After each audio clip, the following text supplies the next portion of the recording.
Hello, I'm Don Bolton, and this is a comparison of sales commission formulas, percentage of sales price versus percentage of profit. I've put together this spreadsheet to demonstrate how the company's profit and the salesman's commission are affected when the salesman discounts the price. The total cost, I've just made these numbers up for this example. You can change these numbers out with your own actual numbers to be more meaningful to your situation.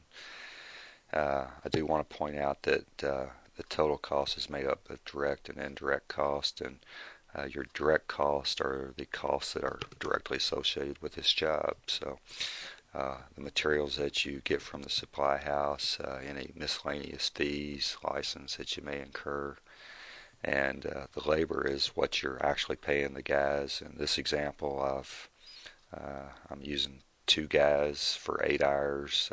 Lead guy makes 15 an hour. His helper makes 10 an hour, so that's 25 an hour times 8 hours is $200. And the overhead is based upon overhead rates. So if you multiply your material and miscellaneous times that rate, and if you multiply your labor times the labor rate and add that together, you come up with your overhead. How I came up with these rates is outside the scope of this video, but I will make another video that will show you how to calculate your overhead rates. But for right now, just assume these are correct and assume these numbers are correct for this situation. So our total cost is $1433.75, and that doesn't change no matter which formula you use. The recommended selling price is based upon the total cost, plus we have to add in the commission and the company profit, and that's how we came up with the recommended selling price. And the actual selling price will be the recommended selling price, subtract any adjustment that the salesman might make on the job. So in this example, in Formula 1, which is probably the most common used, it's the percentage of sales price. The salesman's going to make 10% of whatever he actually sells the job for. In this example, 10% of 1792.19 is 179.22, and the company wants to make equal 10%. So the company profit will be 179.22, and you could change these numbers out to reflects your situation. For example, you might pay your salesman 7%, so you can see that your total cost of the job doesn't go down, but the salesman's commission and the company profit will be adjusted for that.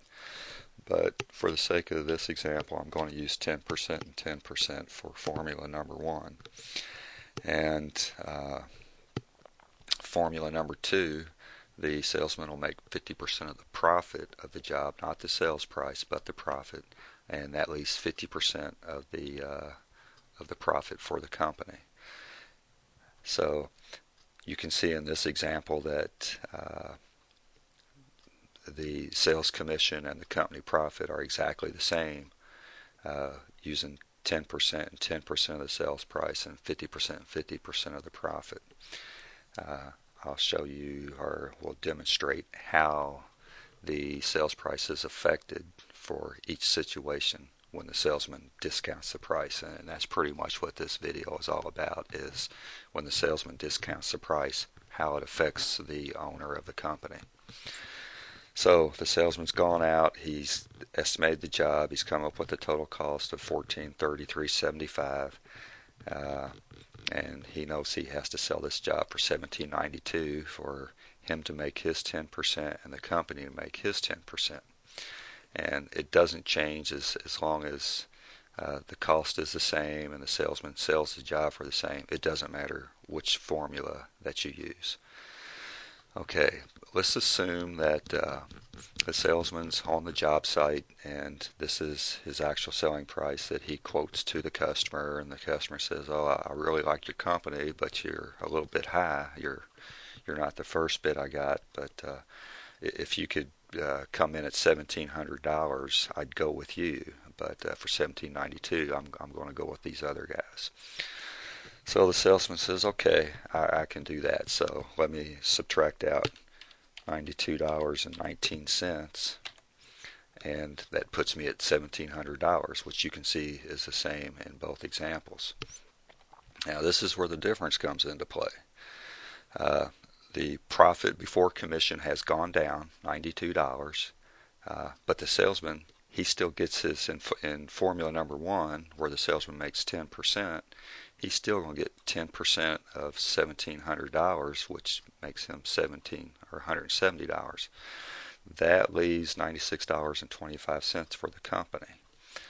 In formula number 2, where the salesman gets 50% of the profit and the company gets 50% of the profit, the salesman's commission goes to $133.12 and the company makes $133.12. So instead of the company biting the biggest share of that drop that the salesman made, the salesman shares equally with the company in that commission. So there's more incentive for the salesman to not drop the price using this formula. The company will actually make more using this formula, and that's contrary to what it appears when you just tell a contractor that, hey, you can pay your salesman 10% of the job, or you can give him 50% of the profits. When I say that to a contractor, the majority of the time they see no reason why they should give the salesman 50% of the profit. But you can see that everything being equal, say we have 0 discount. The salesman knows from his price sheet that this is what he needs to get out of the job, and if he doesn't discount it, everything's equal. It's when the salesman makes that discount that this formula proves to be a better formula for the business owner, and it also gives the salesman much more incentive not to drop the price using this formula, because even if he drops the price $92, he's still making $170. His contribution to this discount is only $9, and the company's contribution to the discount is, as you can see, the bulk of that $92. So the company's profit under just the straight 10% method is $96.25, whereas under formula number 2, where the company and the salesman share in the profit, when the salesman discounts, he eats half of that. Over here he's only going to eat 10% of it, and over here he's going to eat 50% of it, and you can see that reflected in these numbers. So there's just a quick example of why percentage of profit is actually better for the company. If there's no discount, everything's equal. It doesn't make any difference. If the salesman discounts it, the company doesn't eat the whole $92.19. So it's formula number 2 is actually a better formula for the company. It gives the salesman more incentive to not discount, to sell on value and features instead of just lowballing. There you have it. I hope this helps somebody. You'll notice the link below this spreadsheet that you can click on to download this spreadsheet. It's an Excel spreadsheet. And, don't worry if you don't have Excel. You can open up a free Google account and import this spreadsheet into the Google Docs, and it'll give you the exact same thing as an Excel spreadsheet, except it's on a free Google spreadsheet. So there you have it. I hope this helps somebody. Thank you. Goodbye.